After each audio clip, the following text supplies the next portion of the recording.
Muchas gracias por la invitación. Es un gozo, una alegría para mí poder estar con ustedes. Y bueno, número uno, no soy predicadora, ¿no? Eso sí, es muy importante que lo entendamos, sino ahorita estamos en una sesión de enseñanza, una sesión aquí en familia, donde vamos a poder aprender eh, acerca del feminismo, acerca de la identidad femenina, acerca de la feminidad bíblica. Y bueno, uno de los temas de hoy es feminismo y el otro es aborto. Vamos a tratar de ir un poco rápido porque son dos temas que abarcan muchas cosas, pero vamos a tratar de ir por este hilo conductor. Comenzando por el feminismo, hay que recordar, ¿no?, que en lingüística, ahora que estoy estudiando literatura, en lingüística el significado de las palabras es muy importante.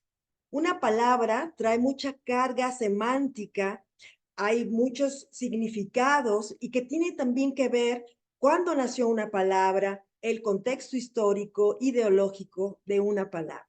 Entonces, vamos a comenzar viendo que el feminismo, pues no es algo reciente, tiene su historia,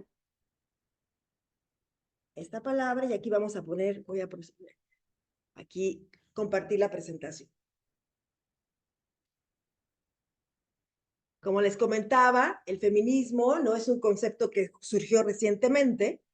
De hecho, los antropólogos han identificado 3 oleadas de feminismo a lo largo de la historia.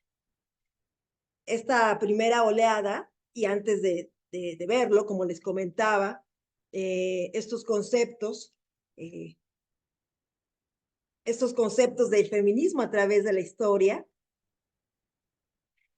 Es interesante lo que dice Caroline McCulley al respecto. Nosotros vivimos ahora en una era postfeminista. El feminismo es tomado como un hecho.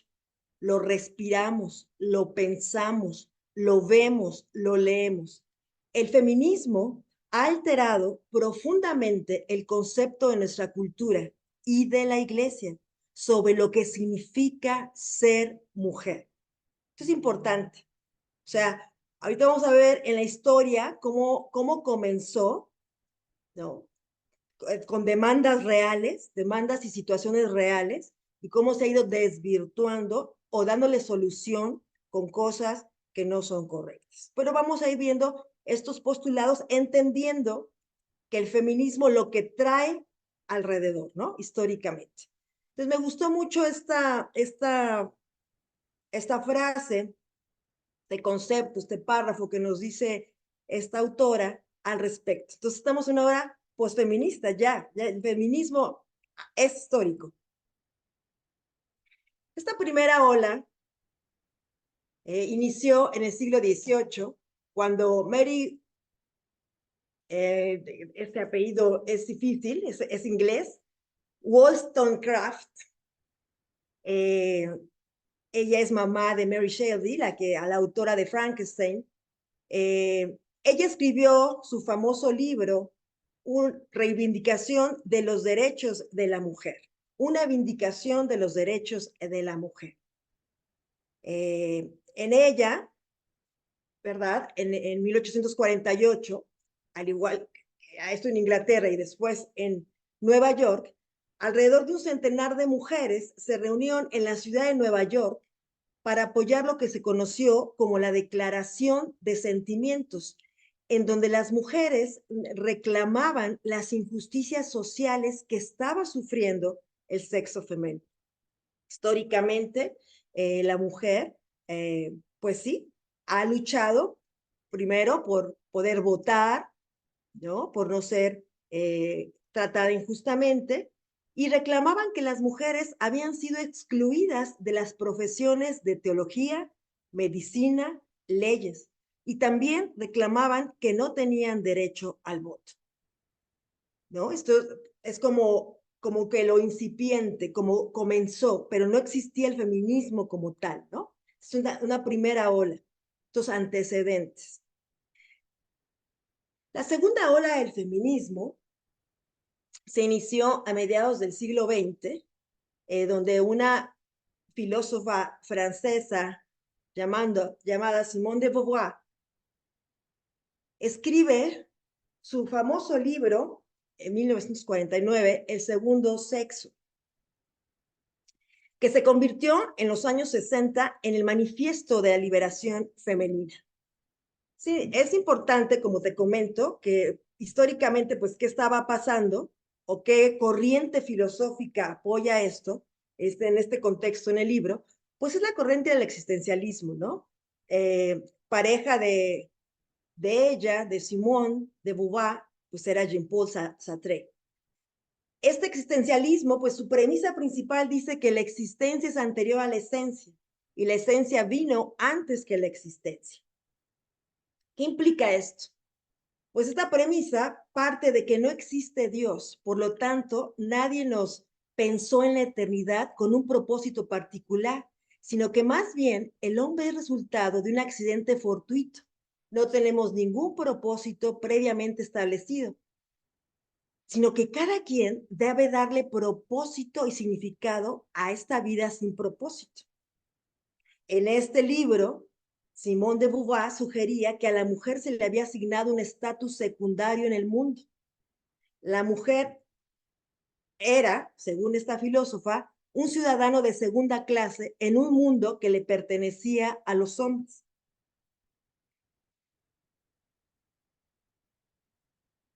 Entonces, ¿qué necesitaba la mujer según Simón? Pues necesitaba autonomía. La mujer estaba prisionera por los roles de madre y esposa. Eran esos roles los que estaban atormentando y esclavizando a la mujer. Y solo alcanzando la autonomía podrían las mujeres, pues, trascender y desarrollarse plenamente. Para ello, se requería que el matrimonio fuera condicional, es decir, que la mujer pudiera entrar y salir del matrimonio cuando quisiera, para no estar oprimida, ¿no? Entonces, una de las frases, ¿no? Dice, la mujer siempre ha sido dependiente del hombre, si no es que su esclava. Los dos sexos nunca han compartido el mundo en igualdad. Es una frase del libro de Simón. Este libro no tuvo tanto impacto en los Estados Unidos. Este libro esta escritora tuvo este impacto en Francia, en Europa, hasta que a principios de los años 60, Betty Freeman escribió La mística, bueno, y también Simone de Beauvoir, otra de sus frases, que eso es interesante, no se nace mujer, se llega a serlo. Y bueno, por eso les hablé del existencialismo, ¿no? Porque entonces tiene que ver con ella piensa, ¿no? Derivada de este pensamiento filosófico, que la mujer es un constructo social. No, entonces ya son estos postulados que se van adhiriendo a este concepto de feminismo, ¿no? Algo que empezó luchando por las injusticias dadas, ¿no? Ahora va dándole culpables. ¿Quién es el culpable de esto? Y como les comentaba, pues en Estados Unidos, pues no tuvo tanto impacto, pero una autora, Betty Friedman, escribió La mística femenina, que presentaba estas mismas ideas de Simone de Beauvoir, pero dirigida a una audiencia norteamericana. Según Friedman, todo debía ser reestructurado para que la mujer pudiera escapar de esa esclavitud en la que estaba como esposa y madre por causa del hombre. Para el feminismo, ¿no? Lo que ella decía, el problema básico de las mujeres eran los hombres. Entonces, para poder tener esta autonomía, esta libertad, pues una de las frases que dice en La mística femenina de Betty Friedman es, se necesita cambiar las reglas del juego para reestructurar profesiones, matrimonios, la familia y el hogar, ¿no? Entonces, aquí ya empiezan otros postulados. Ellos, los hombres, se habían convertido en sus amos y las habían esclavizado. Era parte del discurso para su propio beneficio. oprimiéndolas e imponiéndoles los roles de esposas y madres, los hombres.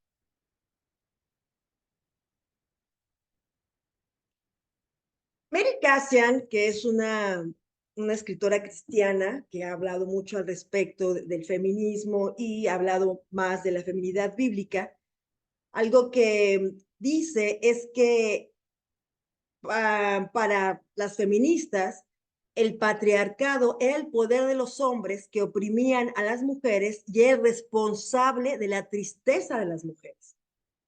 Eso es lo que postula el feminismo. Y continúa Cassian, las feministas razonaban que la muerte del patriarcado traería consigo la realización de las mujeres y les permitiría ser plenas, como que hacia allá iba. Tercera ola del feminismo a partir de 1990, cuando se van haciendo ideas más radicales cada vez. Y cómo esta idea hacia el enemigo, que el enemigo sería el hombre y el enemigo el patriarcado. Que cuando esto se deshiciera, ellas iban a ser libres. Y bueno, aquí ya nos podemos hacer preguntas, ¿no? ¿Son realmente los hombres los que han oprimido a la mujer? ¿Es realmente el género masculino el que le ha quitado la libertad de género femenino? Y bueno, ahorita estamos abordando lo que es la historia del feminismo, cómo este concepto, lo que se va adhiriendo a él ideológicamente, filosóficamente, ¿no? Lo sostiene esta palabra, sostiene ello. Y cada una de estas mujeres, de alguna manera, querían definir la feminidad. Tanto es así que poder decir que no se nace mujer, sino que se hace mujer. Y bueno, esto se ha derivado en bastantes problemas incluso hacia el género, ¿verdad? Pero tiene que ver con esta corriente filosófica existencialista que sostiene estos conceptos y históricos. Entonces, cada una de ellas, o digamos que culturalmente, o digamos que históricamente, se va definiendo, ¿no? Ellas nos quieren definir qué es la mujer. ¿Quién es la mujer? Esta identidad. Hay un libro muy bueno que se llama Verdad Total, de Nancy Pearcey, muy, muy bueno, se llama Libera el cristianismo de su cautiverio cultural.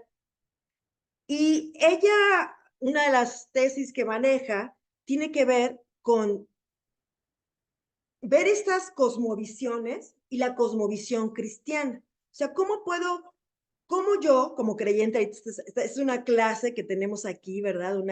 Una plática que tenemos aquí en un ambiente de iglesia, ¿no? En una iglesia. ¿Qué dice la Biblia? O sea, ¿qué cree? ¿Qué es la cosmovisión cristiana respecto a la mujer? Es decir, la feminidad, ¿cómo la define Dios? La masculinidad, ¿cómo la define Dios?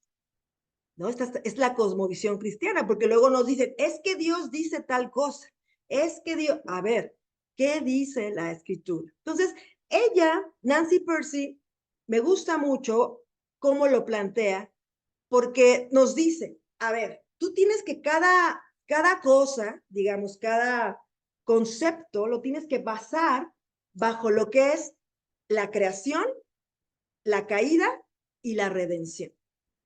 ¿No? Tiene que pasar a los ojos de la escritura. Y eso es lo que vamos a hacer ahorita. En este sentido, ¿no? La creación tiene que ver con cómo fue creado originalmente este aspecto del mundo. O sea, vamos a ver la feminidad. ¿Cómo fue creada originalmente la feminidad? ¿Cuáles fueron su propósito y naturaleza originales? Ahorita vimos lo que históricamente ha tratado de explicar qué es la mujer. Es diferente, ¿verdad? La cosmovisión alrededor, ¿no? Hasta nuestros días. Pero ahorita vamos a verlo, cómo la escritura, cómo la cosmovisión, ¿cuál es esta cosmovisión cristiana? La creación, esa es la primera cosa, siempre esta es una pregunta que nos vamos a hacer. Y eso nos ayuda, a mí me ha ayudado mucho para pasar por ahí pues los aspectos, ¿no? Diferentes del mundo, sobre todo culturales. Por otro lado, también tenemos que ver este aspecto del mundo a la luz de la caída, ¿no? Fue diseñado de alguna forma originalmente y cómo se distorsionó, ¿no? Eso es lo que estamos viendo, porque es curioso, ahí con lo del feminismo también puedes ir viendo cómo empieza de una forma y se distorsiona. Pero bueno. Entonces, la pregunta cuando vemos en este aspecto del mundo es preguntarnos, ¿cómo se torció y se distorsionó por la caída este aspecto del mundo? Estamos viendo la feminidad bíblica. La feminidad, el concepto feminidad, ser mujer, identidad de mujer, ¿no? ¿Cómo fue corrompido por el pecado y las cosmovisiones falsas? Es una pregunta que debemos hacernos. Hoy, ¿cuál sería la pregunta correcta? Pues respecto al tema, pues feminidad, el ser mujer. Y tú verás que hoy vamos a ver un concepto por ahí que es el arquetipo, ¿no? O sea, la creación nos va a hablar del arquetipo, o sea, el modelo original de la feminidad, versus el estereotipo, los estereotipos culturales de lo que es ser mujer. Esto es muy interesante, ¿no? Por eso es que cada sociedad de repente que quiere definir qué es ser mujer, pero quien nos define tenemos que ir al original. Y por otro lado, este estudio nos ayuda, ¿no? En la caída debemos entender que separados de Dios, separada de Dios, la creación tiende a divinizarse o demonizarse, convertirse en un ídolo o en un mal. ¿No? Esta distorsión, o sea, recordemos, y lo vamos a ver esto, y lo estudiaremos en Génesis, porque es como vemos esta distorsión.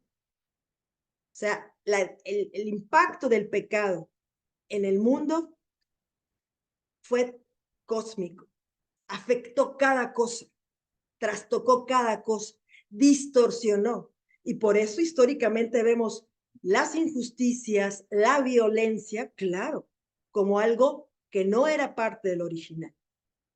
Se distorsionó. Entonces, primero tenemos que ver el aspecto del mundo a través de el original, la creación. Después, ver cómo se distorsionó en la caída. Y después, por último, la redención. Cómo este aspecto del mundo, cómo se puede poner este aspecto del mundo bajo el señorío de Cristo y restaurarse al propósito original para el que fue creado. ¿Te das cuenta? Nos vamos a ir con esta explicación de la feminidad. Porque ¿quién determina la feminidad en la cosmovisión cristiana, en el creyente? Pues la determina Dios, su creador. Ahora, si ya viste que feminismo tiene que ver con existencialismo, con que no hay una existencia de Dios, no es Dios el que me determina, sino que yo tengo que buscar el propósito en mi vida. ¿Te das cuenta? Entonces, número uno, vamos a ir a Génesis, queridos hermanos. Es hermoso el libro de Génesis porque vamos a entender, al final del día, este es un estudio de antropología, o sea, un estudio del hombre, de quién es el hombre, el ser humano, el hombre como ser humano, ¿no? Como humanidad. Génesis, los 3 primeros capítulos de Génesis son vitales para poder entender esto que acabamos de ver, creación y caída, ¿no? Entonces, Génesis 1:27, y esta es una escritura hermosa, una escritura profunda, una escritura que nos va a decir, ¿no? Creada por quién, que va a definir esta creación en la feminidad. Génesis 1:27. Creó pues Dios al hombre a imagen suya, a imagen de Dios los creó. Wow. Y aquí, hombre, pues está hablando de ser humano, ¿no? Porque después el mismo texto nos dice varón y hembra los creó. Este hombre, este término hombre como ser humano. Y bueno, dice que es Dios, Dios. Qué hermoso, ¿no? Aquí ya empiezan estas definiciones hermosas. La mujer, ¿no? Aquí hay que estar atento, ¿verdad? La mujer en esencia es creada a imagen y semejanza de Dios. Esto es muy hermoso. Tanto el hombre como la mujer han sido creados a imagen y semejanza de Dios. Creados por el creador del universo, con la dignidad y el valor que Dios da a la humanidad. O sea, hay una igualdad ontológica, es decir, en el ser, una igualdad de valor y dignidad. El hombre y la mujer tienen el mismo valor delante de Dios, en valor y dignidad. Y esto es muy importante, es para detenerse. ¿Por qué? Porque el hombre no va a ver igual a la mujer, ni la mujer no va a ver igual al hombre después de leer esta escritura. Que dice, wow, el hombre ha sido creado a imagen y semejanza de Dios. Y el hombre va a decir de la mujer, wow, la mujer ha sido creada a imagen y semejanza de Dios. Esto también nos va a ayudar para el siguiente tema del aborto, porque ha creado, o sea, la vida, ¿verdad? Hombres, mujeres, ancianos, niños, han sido creados a imagen y semejanza de Dios. Eso es lo que les da dignidad al hombre, ¿no? No solo en esencia la mujer es imagen de Dios, sino es portadora de esa imagen de Dios, tanto el hombre como la mujer. Entonces, lo que hacemos es reflejar en Dios estas acciones, tratos, palabras e intenciones. Pero lo más hermoso, queridas hermanas, hermanos, es que la mujer fue hecha en relación. ¿Por qué? Porque hombre y mujer se relacionan, son iguales en valor y dignidad, pero diferentes funciones. No son dos hombres, no hizo otro igual a él. Hizo alguien diferente, físicamente, ¿no? Diferente y complementariamente. Hizo la humanidad de un hombre y de una mujer. Ambos. Esto es muy, muy, muy, muy hermoso. Entonces, nos ha hecho relacional como quién, como su creador. Su creador, o sea, nuestro Dios, es un Dios trino, un Dios en tres personas, eternamente relacional, ¿no? Nunca ha estado solo. Entonces, el hombre y la mujer formando la humanidad. Y hizo a la mujer, al igual que al hombre, como un ser racional. Le dio palabras para comunicarse con su creador, para adorarlo, para entenderlo, para poder comunicarse. Somos seres morales y éticos. Entonces, nos fuimos creados para adorar a Dios, pero no solamente el hombre, la mujer también, para tener esta realidad, esta adoración a Dios. Ahí comienza mi identidad. Mi identidad no me la da si soy esposa, si me caso, si no me caso, si tengo hijos, si no tengo. No, mi identidad me la da que soy creada por Dios a imagen y semejanza suya y que puedo reflejar sus atributos, los atributos comunicables de Dios. Complementariamente reflejamos hombre y mujer, la humanidad reflejan a Dios. Esto está hermoso. Lo puedes ver. Y no solamente, que ya esto es muy grande, creada imagen y semejanza de Dios, está esta imagen, este sello, sino que el ser humano, varón y mujer, hecho a la imagen de su creador, es como él capaz de ejercer poder creativo. Entonces, lejos de lo que piensan las personas, es que la cosmovisión cristiana, no, mira, dignifica a la mujer porque es igual en valor y dignidad que el hombre. Esa es la igualdad, pero es diferente, complementario, ¿no? Y podemos ejercer la creatividad, y ahorita vamos a vernos, por eso somos creativas, inteligentes, racionales, relacionales, ¿no?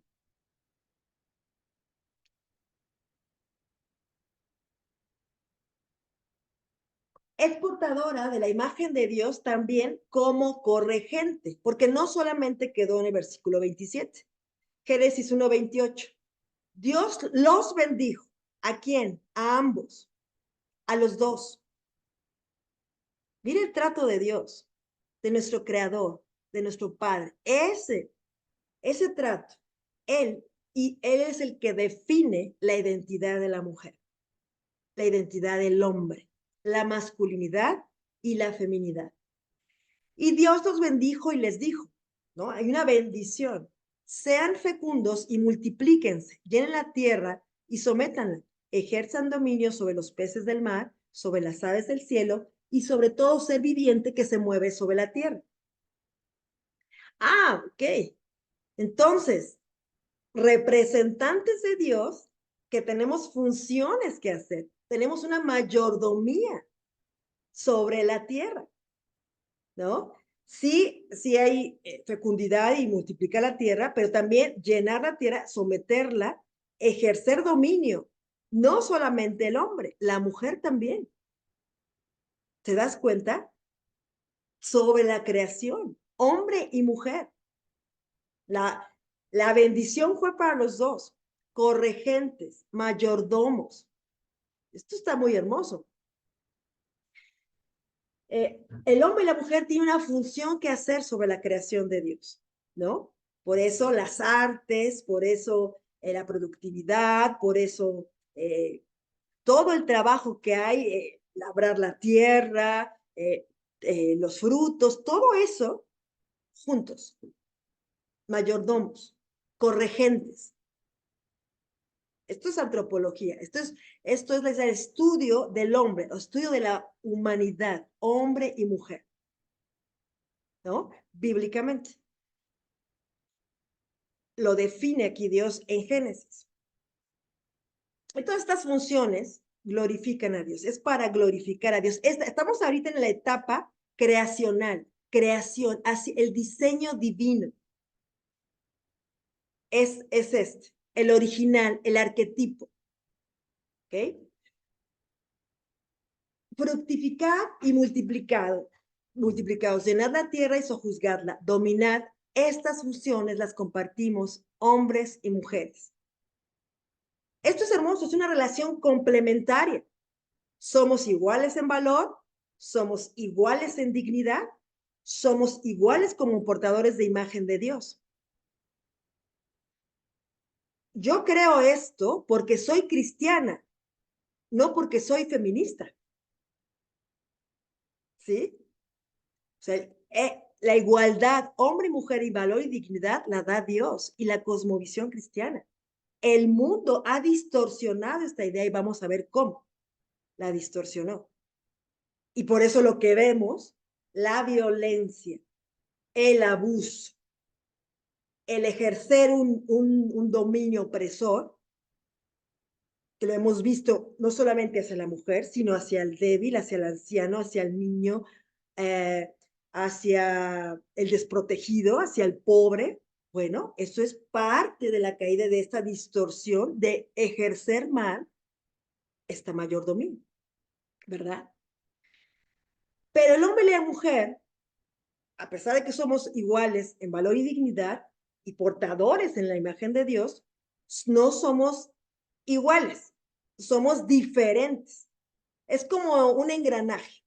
No sé si conoces cómo es un engranaje, son dos ruedas que van complementándose y no sirven, no servimos si no somos del mismo engranaje. Debemos unirnos y acoplarnos para poder rodar. Por lo tanto, nuestras funciones no son iguales, también tenemos diferentes funciones.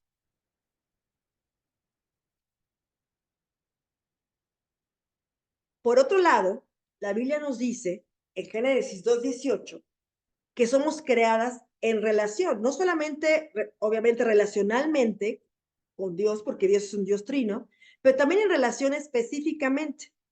Entonces el Señor Dios dijo, después de que había creado eh, el cielo, ¿no? La tierra, todo lo que hay en ella, animales, bestias del campo, aves, reptiles, perdón, creó, dijo todo era bueno, cada día decía y todo es bueno. La única vez que dice que no es bueno es que el hombre esté solo. O sea, no es bueno estar solo. Me tenía que ser alguien igual a él ontológicamente, en el ser, en lo íntimo, de su misma especie. Alguien diferente, había hecho cosas diferentes, los animales eran diferentes, las, las, la vegetación diferente, pero alguien igual a él ontológicamente, en el ser, de la misma especie, igual, en este sentido, ¿verdad? Y bueno, en esta relación hace una ayuda adecuada, ¿no? En la mujer. Este término de ayuda es un término que en hebreo es ese. Este término aparece 21 veces en el Antiguo Testamento y la mayoría de las veces, a excepción de dos, en relación a la ayuda que da Dios y refiriéndose a Dios. Esto es muy interesante, ¿no? ¿Te acuerdan en Salmo 121? ¿De dónde vendrá mi ayuda? Vendrá, levanto mis ojos al cielo y pues vendrá, la ayuda viene del Señor. Esto nos hace ver que esta ayuda no es una ayuda denigrante o no es que haga menos al que ayuda o mayor al que recibe la ayuda, porque Dios nos ayuda y no tiene que ver con que sea menos que nosotros o más que nosotros. Ayuda. O sea, no es denigrante el ayudar. El ayudador se le llama, ¿no? Con mayúscula. ¿Recuerdas que es para reflejar los atributos comunicables de Dios? Bueno, la mujer refleja este atributo de ayuda, de ayudador de Dios. Qué impresionante. Y estamos diseñadas para eso, para este tipo de ayuda, de un socorro muy hermoso, como cuando Dios nos ayuda. Esto está muy hermoso. Eser kenegdo tiene que ver con la ayuda adecuada, la ayuda idónea, ¿no? Es esta palabra que es traducida de esta forma. ¿Qué significa estar enfrente de o ser opuesto a? Kenegdo solamente aparece aquí, no aparece más veces, entonces por eso es esta ayuda que algunos estudiosos la han traducido de esta forma y tiene que ver como en esta ayuda complementaria, esta ayuda que embona, ¿no? Para llevar a cabo los propósitos de Dios. Entonces, sí, en el esposo y la esposa, pero también como humanidad, esta ayuda, este complemento junto para llevar a cabo como humanidad esta mayordomía, ¿no? Porque es creacional, es el arquetipo, recuerda. El ser humano, varón y mujer, a semejanza de Dios, es un ser en relación. No lo olvidemos.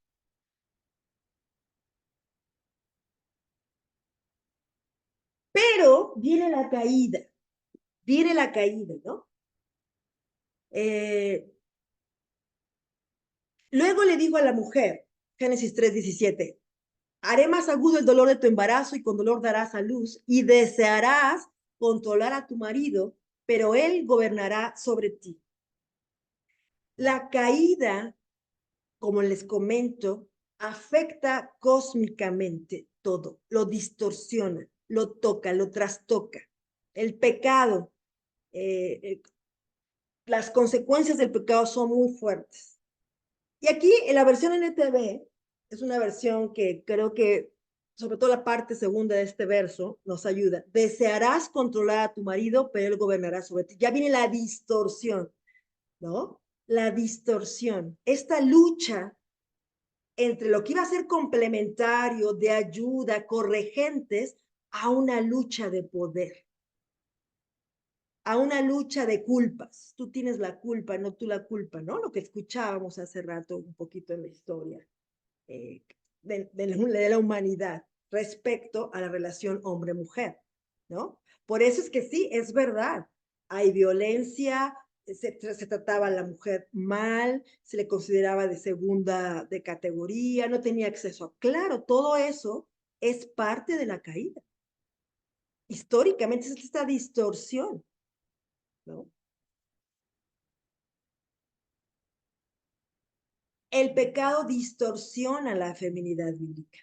El pecado la distorsiona, la masculinidad bíblica también. El arquetipo, cómo fue creado originalmente. ¿Te das cuenta? Es como que, y eso lo vemos en el Génesis 3, del 1 al 6, no lo vamos a leer por el tiempo, pero es lo que sucedió. La pregunta, ¿cómo colaborar hombres y mujeres unidos en la misión común que Dios nos ha dado? ¿No? Entonces, después de leer Génesis 1:27 y saber que somos creados a imagen y semejanza de Dios, yo debo de ver diferente a los hombres. Y los hombres deben de ver diferente a las mujeres y a todo ser humano, porque han sido creados a imagen y semejanza de Dios. Esto debe de cambiar nuestra manera de pensar. Esto es lo que un creyente cree cuando, esta es la cosmovisión cristiana. ¿Te das cuenta? Es maravilloso, es hermoso. Cuando las normas de Dios se alteran, el señorío humano se convierte en manipulación. Este señorío que se dio, ¿no? En la creación, ¿no? Te encargo esto, se convierte en manipulación. Y esta mayordomía en explotación y el amor en disensión. Todo se distorsiona, ¿no? Por eso hay la explotación del planeta y todo, porque esta mayordomía ya no hay este cuidado, ya no es para la gloria de Dios, ¿no? Ya es un egoísmo. Todo atenta, el egoísmo afecta a las relaciones, hombre-mujer, ¿no? Afecta el liderazgo porque lo hace violento, lo hace opresivo, ¿no? Afecta cada situación. El ser humano extiende la gloria de Dios en el mundo creado y lo hace en comunidad, ¿no? Así es como Dios lo diseñó, en comunidad, hombres, mujeres. Entonces, si tú ves al hombre y a la mujer entendiendo, cada uno que veas, en la calle, está hecho a imagen y semejanza de Dios. Te cambia. Quizás un indigente, quizás una persona, por eso es que el racismo no es válido, porque está hecho a imagen y semejanza de Dios. Cada raza, cada etnia, cada persona, hecha a imagen y semejanza de Dios. Por esto digo que este es un estudio de antropología realmente, ¿no? Realmente.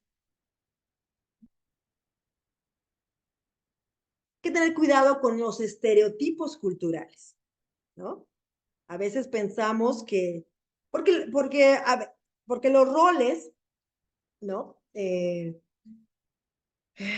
Pueden ser un estereotipo cultural, ¿no? Entonces, hay una frase que encontré de John Stott que dice, al investigar los roles masculino y femenino, tengamos cuidado de no aceptar en forma acrítica los estereotipos que nuestra cultura particular ha desarrollado, y mucho menos imaginar que Moisés los bajó del monte Sinaí, junto con los 10 mandamientos, ¿no? Como que la mujer en tal lugar y el hombre en tal lugar. No. Esta será una confusión grave entre las escrituras y el convencionalismo, ¿no? se debe trabajar en conjunto, en complementariedad, ¿no? Sí, con un liderazgo, en el caso del matrimonio, el esposo y la mujer, la esposa, pero sometidos bajo el señorío de Dios, en la redención de Dios, ¿no? Imitando a Cristo, haciendo un liderazgo como el de Cristo. ¿Y cómo es el liderazgo de Cristo? De sacrificio, de amor, de dar la vida por la iglesia. Imagínate, qué liderazgo. No tiene que ver con un problema de diseño, tiene que ver con un problema de carácter, de ser afectado el carácter al ser opresor, al ser violento, al que está a cargo. Los roles no se deben de confundir como mandamientos. Esto es importante, esto es profundo. Cualquier forma o intensidad que tome el feminismo es un ataque al diseño de Dios. Cualquier desviación de la verdad deja a las personas en profunda oscuridad. Eso lo dice Susan Hunt, también es una autora mayor, que es una de las mujeres que más admiro, es una mujer, yo creo que es, 75 años tendrá, que ha estado hablando de lo que es feminidad bíblica y es un ejemplo de la influencia espiritual de una mujer, de una abuela espiritual, y es muy hermoso. Bueno, ella habla de ello, ¿no? Entonces, ahora vemos por qué. O sea, como cristianos, obviamente que no queremos, desacreditamos totalmente la violencia a cualquier persona, desacreditamos cualquier hecho violento, ¿verdad? Pero por cristianos, ¿verdad? Y el respeto y de igualdad hombre y mujer, claro, en valor y dignidad, la creemos porque Dios lo creó de esta forma. Nos creó a su imagen y semejanza. Entonces, es un alto concepto de la mujer y un alto concepto del hombre, ¿no?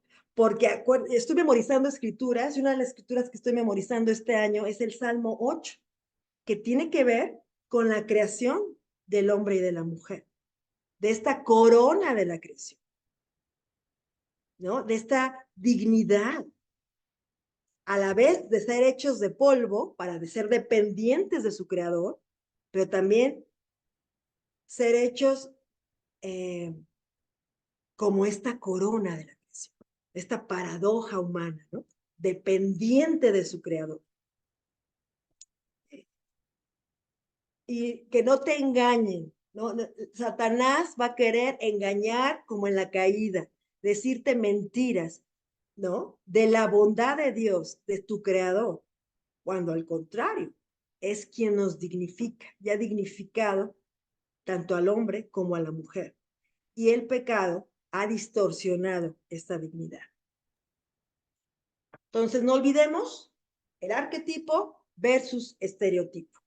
El arquetipo es el que vimos en lo que es la creación y en Génesis, en el cual tú puedes ahondar, ¿no? Y leerlo más, estudiarlo más, lo que es Génesis 1 y 2, ver esta caída y vas a estar viendo los estereotipos y las distorsiones en la historia de la humanidad hasta que somos redimidas. Somos rescatadas de todas estas falsas ideas cuando somos nacidas de nuevo, ¿no? Mi identidad está dada porque soy una hija de Dios. Esa es mi identidad. O sea, si yo soy, hermana soltera, tu identidad no te la determina el día que te cases o el día que tengas hijos, ¿no? Tu feminidad, ¿no? Eso no. Lo que nos determina es que somos creadas a imagen y semejanza de Dios para, como en mayordomía, ¿no? Eso está muy hermoso, para su gloria, para alabarlo y para adorarlo. Entonces, por eso es que nos desarrollamos intelectualmente, emocionalmente, físicamente, ¿no? Para gloria de Dios. Entonces, es muy importante. Rápidamente, vamos al tema siguiente, que son dos temas muy grandes, pero, bueno, me voy rapidito. ¿Está bien por ahí, Arturo? Y adelante. Ah, muy bien, gracias. Entonces, ¿cómo no se debe de abordar el aborto? Así no se debe de abordar. Rojo, negro, no se debe de abordar así.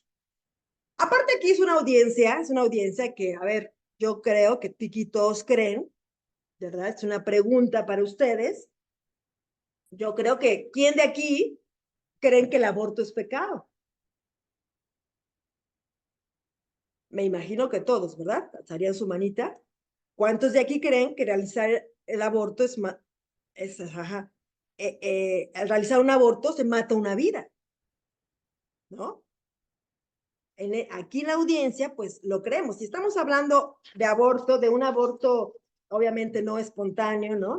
No espontáneo, sino de la interrupción del embarazo por causas no naturales, digamos, provocado, ¿no? Entonces, es una audiencia así.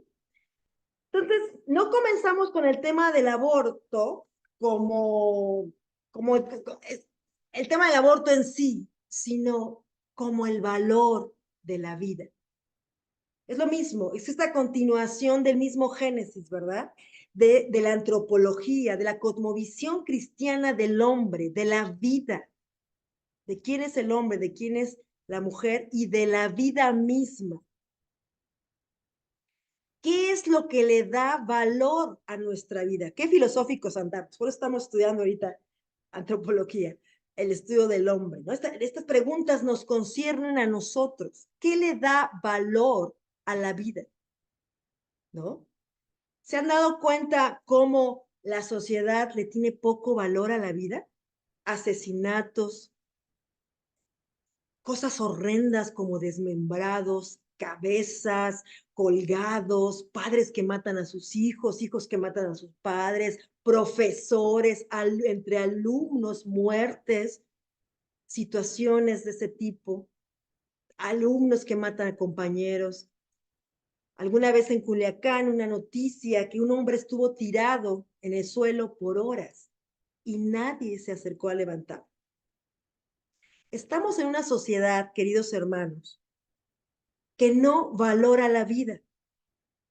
Dice Juan 5:19, estoy leyendo primero Juan 5 y 5:19, dice que eh, sabemos que somos hijos de Dios y este mundo le pertenece al maligno, ¿no? Entonces esta sociedad no valora la vida, ¿no? Satanás es conocido como asesino, vamos a ver en la escritura, no valora la vida.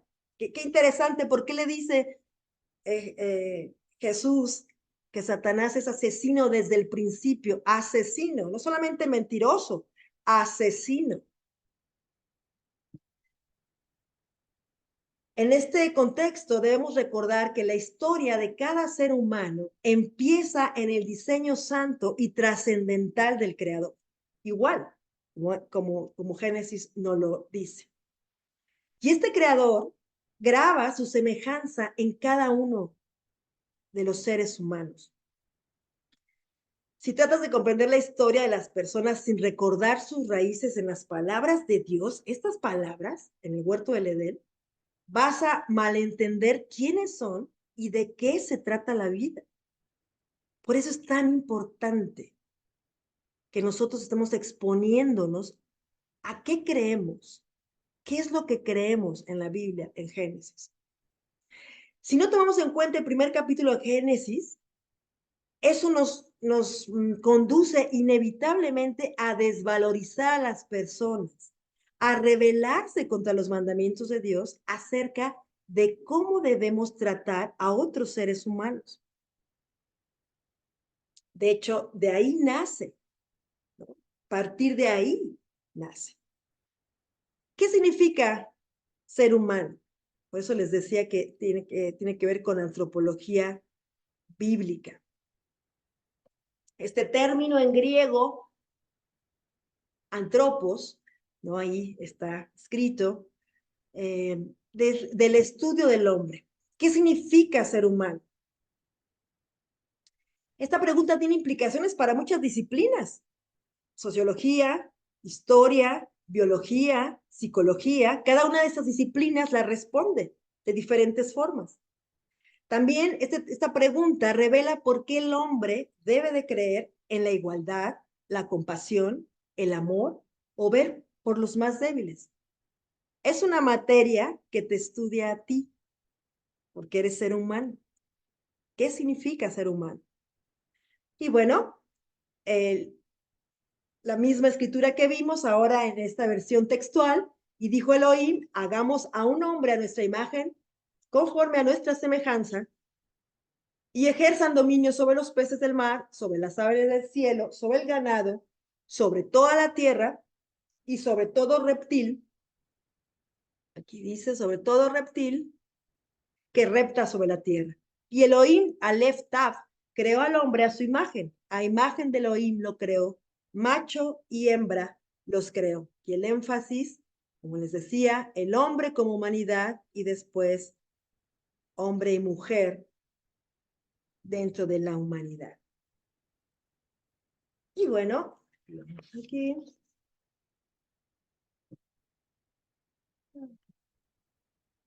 Perdón. Son pocos en los versículos en las escrituras, queridos hermanos, que declaran que Dios hizo a los seres humanos a su imagen y semejanza. Esta es una, ¿no? Este Sem Elohim es romanizado, o mejor conocido como Imago Dei. Lo has escuchado en latín, ¿no? A imagen de Dios, Imago Dei, de latín. Sinclair Ferguson nos dice, aunque estadísticamente la frase es poco frecuente, la interpretación del hombre que aquí se consagra lo impregna todo. Es muy profunda, por eso te decía, ¿cuánto podemos ver en 2 versículos al respecto de la identidad del ser humano y del valor de la vida que proviene de nuestro Creador, de nuestro amado Señor? En el versículo 27, la traducción de hombre incluye, como te decía, varón y hembra, es decir, humanidad, aunque hay veces que se utiliza para diferenciar del hombre de la mujer. El contexto nos los dice, como lo vimos hace ratito. Dios crea el universo, divide las aguas, divide la tierra seca de los mares, después el día de la noche, crea los animales, las aves, peces, y hasta el 6º día, en el último lugar, destaca la importancia del ser humano. El hombre fue creado directamente por Dios, es el resultado de una creación divina. El hombre, queridos hermanos, es la cúspide de la creación, es puesto como una especie de virrey para gobernar la creación del mundo, ¿no? El ser humano. En la creación, la Biblia utiliza la frase sea o haya, sea la luz, haya expansión en medio de las aguas, pero cuando Dios hace al hombre, dice, hagamos a un hombre a nuestra imagen conforme a nuestra semejanza. La creación del hombre es algo muy especial. La existencia del hombre es el resultado de la creación divina. El ser humano no solo es la corona de la creación, sino también objeto del cuidado especial del hombre. Y siempre me estoy refiriendo al ser humano. La persona humana tiene para Dios un valor radicalmente superior al resto del universo. Entonces, dice Génesis 2:7,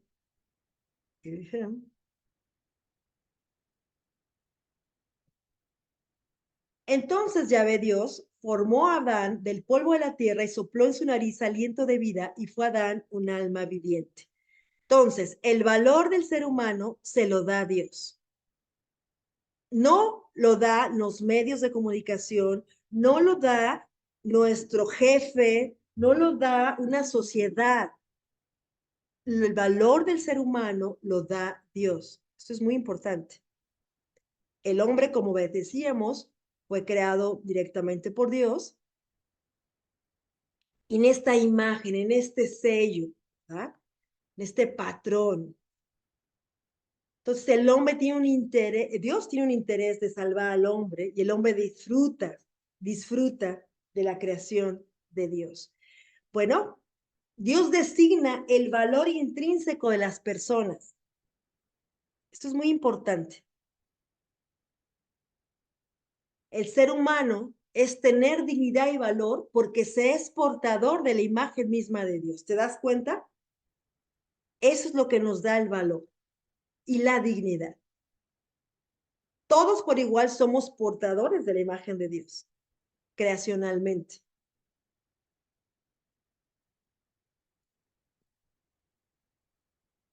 Somos seres espirituales, conscientes, libres.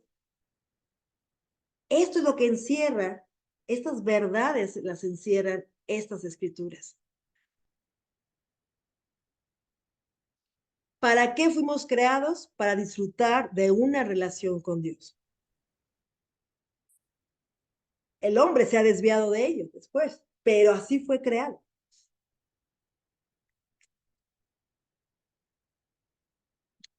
Y mira, nos dio su palabra y mira qué escrituras rápidamente vamos a ver aquí. Salmo 103, reconoced que Yahvé es Elohim. Él nos hizo y somos suyo, pueblo suyo y ovejas de su palabra. Esta creación, este Dios creándonos, dándonos vida, aliento de vida. Mateo 19:4, él respondió y dijo, ¿no leísteis que el que los creó desde el principio los hizo macho y hembra? Jesús mismo remitiendo a esta creación de Dios, a este principio de la creación del hombre y de la mujer, del ser humano. Santiago 3:9, con ella, hablando de la lengua, bendecimos al Señor y Padre, y con ella maldecimos a los hombres hechos a semejanza de Dios. Hablando, haciendo remisión, Santiago, de esta que fuimos creados a semejanza de Dios y que por ello no debemos maldecir, ¿no? Nuestro comportamiento debe de cambiar porque esa persona a la que estoy maldiciendo es hecha a imagen y semejanza de Dios. Hechos 17:24. El Dios que hizo el mundo y todo lo que hay en él, siendo Señor del cielo y tierra, no habita en templos hechos por las manos. Creador del cielo y de la tierra y por encima, después como corona, creando el ser humano. Hechos 17:28, porque en él vivimos, nos movemos y existimos, como incluso algunos de vuestros poetas han dicho, porque linaje suyo somos. El ser humano existe y funciona gracias a Dios. Estamos vivos porque Dios nos creó. Dios existe y nos creó. La revelación de Dios en la Escritura es dada al ser humano y el ser humano se interesa en ella. Dios se revela en relación con el hombre. Y mira, como vimos, la caída trastoca todo profundamente. Y esta escritura es, porque estamos hablando del tema del aborto, ¿no? Estamos hablando más en relación con el aborto, estamos hablando de la vida, del valorar la vida. ¿Quién nos da la vida? Juan 8:44. Vosotros sois de vuestro padre el diablo y los deseos de vuestro padre queréis hacer. Él era asesino desde un principio y no ha permanecido en la verdad porque no hay verdad en él. Cuando habla, mentira, de lo suyo habla, pues es mentiroso y padre de ella. Entonces, en contraposición a la vida, Jesucristo, yo soy el camino, la verdad y la vida, en contraposición a Dios que crea y da vida, Satanás es asesino, atenta contra la vida. ¿Recuerdas en Juan, el Evangelio de Juan?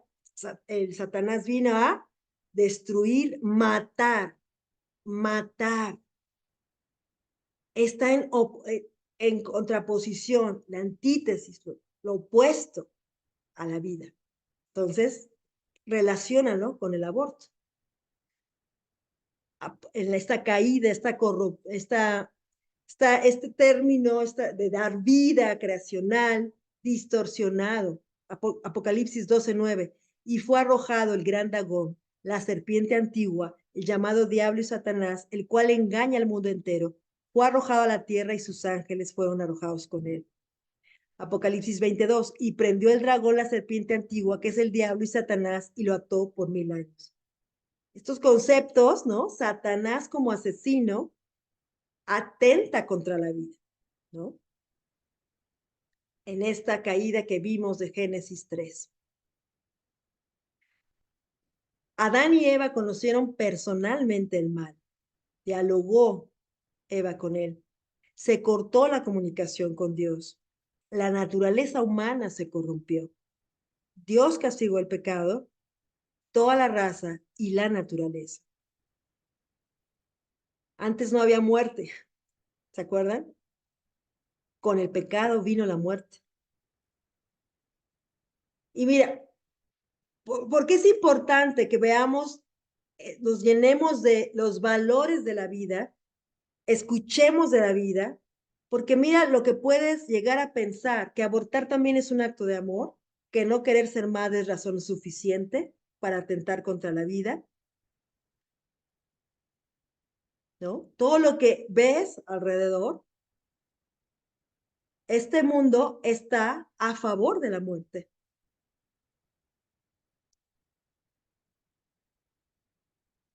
Impresionante, ¿no? La dignidad en la vida del útero, Jeremías 1:5, antes que te formara en el vientre te conocí, y antes que salieras de la matriz te consagré, te di por profeta de las naciones. Tus manos me hicieron y me dieron forma, y aún así quieres engullirme. Job, hablando con Dios. Jeremías, Dios hablando con Jeremías.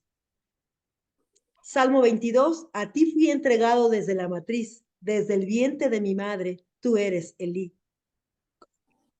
O sea, ¿por qué está esto, esta dignidad aún en el vientre, en el útero? Hay vida.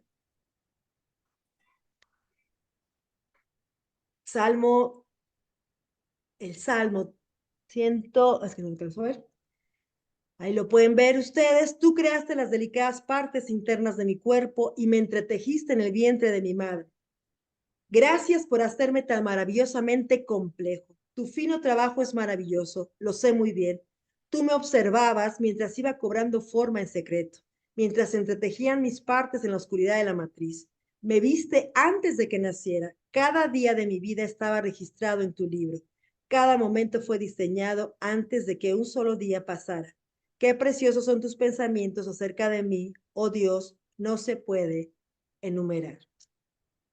Y esto nos llena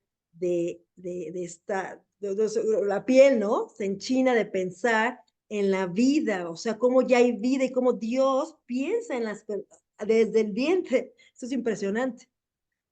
El aborto rompe el mayor de los mandamientos. Mateo 22, 36, 40. Maestro, ¿cuál es el gran mandamiento de la ley de Dios?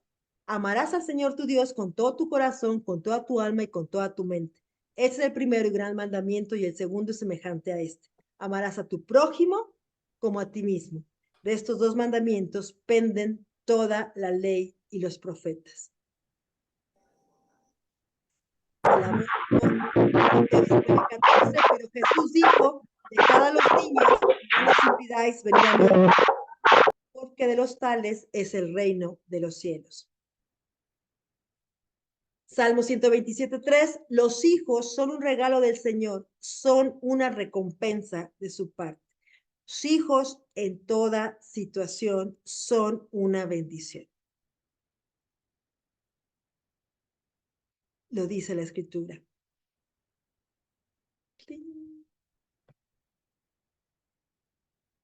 Y aquí terminamos, queridos hermanos. Disculpen al final la rapidez por el tema, que eran un poquito largos, pero espero que les haya ayudado este tema. Muchas gracias.